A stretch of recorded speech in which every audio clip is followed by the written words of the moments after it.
তেল আবিবের কাছে ইসরায়েলি গোয়েন্দা সংস্থা মোসাদের সদর দপ্তর লক্ষ্য করে ব্যালিস্টিক মিসাইল ছোড়ার দাবি করেছে লেবানন ভিত্তিক সশস্ত্র গোষ্ঠী হিজবুল্লাহ।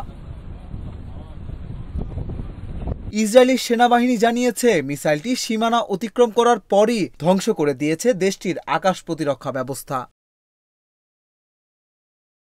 হিজবুল্লাহর দাবি যে ভবনটি লক্ষ্য করে ক্ষেপণাস্ত্র ছোড়া হয় সেখানেই সাম্প্রতিক পেজার এবং ওয়্যারলেস হামলার পরিকল্পনা করা হয়েছিল। ক্ষেপণাস্ত্র ছোড়ার পর লেবাননে হামলা জোরদার করেছে ইসরায়েল।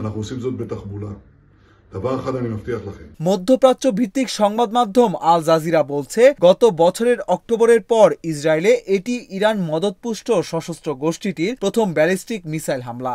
এক বিবৃতিতে হিজবুল্লাহ বলছে, ইসলামিক প্রতিরোধকারীরা বুধবার স্থানীয় সময় 6:30টায় মোসাদ সদর দপ্তর লক্ষ্য করে কাদার এক ব্যালিস্টিক মিসাইল ছুড়েছে।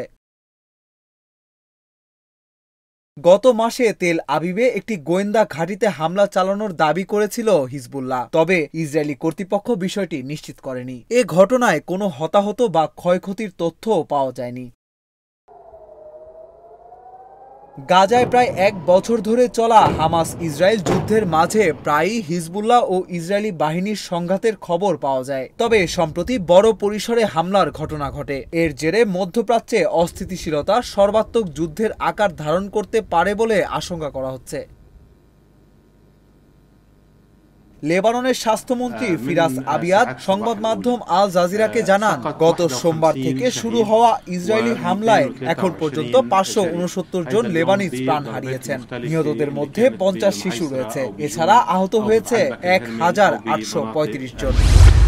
লেবাননের সশস্ত্র গোষ্ঠী হিজবুল্লাহ ও ইসরায়েলের মধ্যে চলমান সংঘাত থামাতে চেষ্টা করছে ফ্রান্স। 21 দিনের যুদ্ধবিরতির একটি চুক্তিতে পৌঁছাতে চায় দেশটি।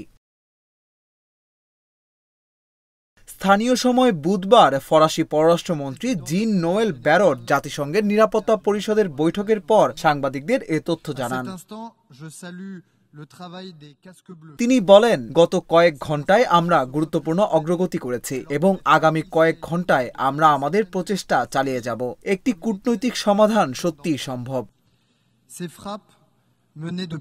ফরাসি পররাষ্ট্রমন্ত্রী জানান, স্থানীয় পক্ষগুলোর সঙ্গে কাজ করার জন্য সপ্তাহের শেষে বৈরুতে ভ্রমণ করবেন তিনি। বিস্তারিত শিগগিরই প্রকাশ করা হবে। বেসামরিক নাগরিকদের সুরক্ষা দিতে এবং কূটনৈতিক আলোচনা শুরু করার অনুমতির জন্য তিনি উভয় পক্ষের ওপর নির্ভর করছেন। একাধিক সূত্র সিএনএনকে বলেছে, আমেরিকান কর্মকর্তারা ফ্রান্স এবং অন্যান্য দেশের প্রতিপক্ষের সাথে একটি কূটনৈতিক চুক্তিতে পৌঁছানোর চেষ্টা করছেন। এর ফলে ইসরায়েলের উত্তর সীমান্তে যুদ্ধ থামবে এবং গাজায় জিম্মিদের মুক্ত করতে যুদ্ধবিরতি চুক্তির বিষয়ে আলোচনা পুনরায় শুরু হবে। কয়েকদিন ধরেই লেবাননের হিজবুল্লাহ গোষ্ঠী ও ইসরায়েলি বাহিনীর মধ্যে পাল্টাপাল্টি হামলা চলছিল। সম্প্রতি হিজবুল্লাহকে লক্ষ্য করে ইসরায়েলি বাহিনীর বিমান হামলায় 550-র বেশি মানুষ নিহত হন। লেবাননের স্বাস্থ্য মন্ত্রণালয় বলছে, গত 20 বছরের মধ্যে সবচেয়ে বড় হামলা এটি। হিজবুল্লাহকে লক্ষ্য করে ইসরায়েলি হামলা এখনও অব্যাহত রয়েছে। দেশটির দক্ষিণাঞ্চল ও পূর্বের কয়েকটি এলাকায় হামলার মধ্যেই রাজধানী বৈরুতে হিজবুল্লাহর শক্ত ঘাঁটিতে ইসরায়েলি বিমান হামলা শুরু হয়েছে। গত বছরের 7 অক্টোবর ইসরায়েলের বিরুদ্ধে ফিলিস্তিনি গোষ্ঠী হামাসের হামলার পর থেকেই গাজায় হামলা চালাচ্ছে ইসরায়েল। এ অবস্থায় ইরান সমর্থিত হিজবুল্লাহ ইসরায়েলের সঙ্গে সংঘাতে জড়িয়ে পড়ে।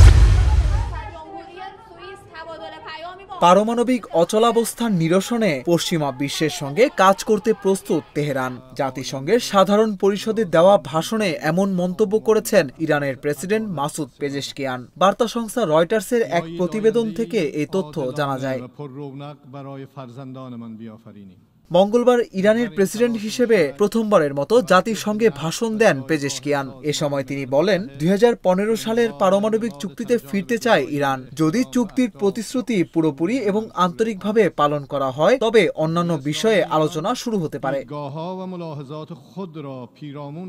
2018 সালে ট্রাম্প প্রশাসন 2015 সালের পারমাণবিক চুক্তি থেকে বেরিয়ে গিয়ে ইরানের ওপর কঠোর নিষেধাজ্ঞা পুনর্ব্যবহার করে। এরপর থেকে চুক্তি পুনরুজ্জীবিত করার চেষ্টা ব্যর্থ হয়েছে বলেও জানান তিনি।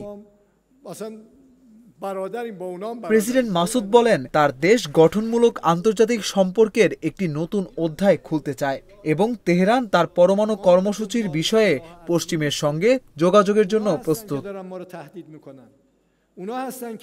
চুক্তির প্রতিশ্রুতি সম্পূর্ণরূপে এবং সরল বিশ্বাসে বাস্তবায়িত হলে অন্যান্য ইস্যুতে তেহরান আলোচনায় আগ্রহী বলেও জানান তিনি। ভাষণে গাজায় ইসরায়েলি আগ্রাসনেরও নিন্দা জানান ইরানের প্রেসিডেন্ট।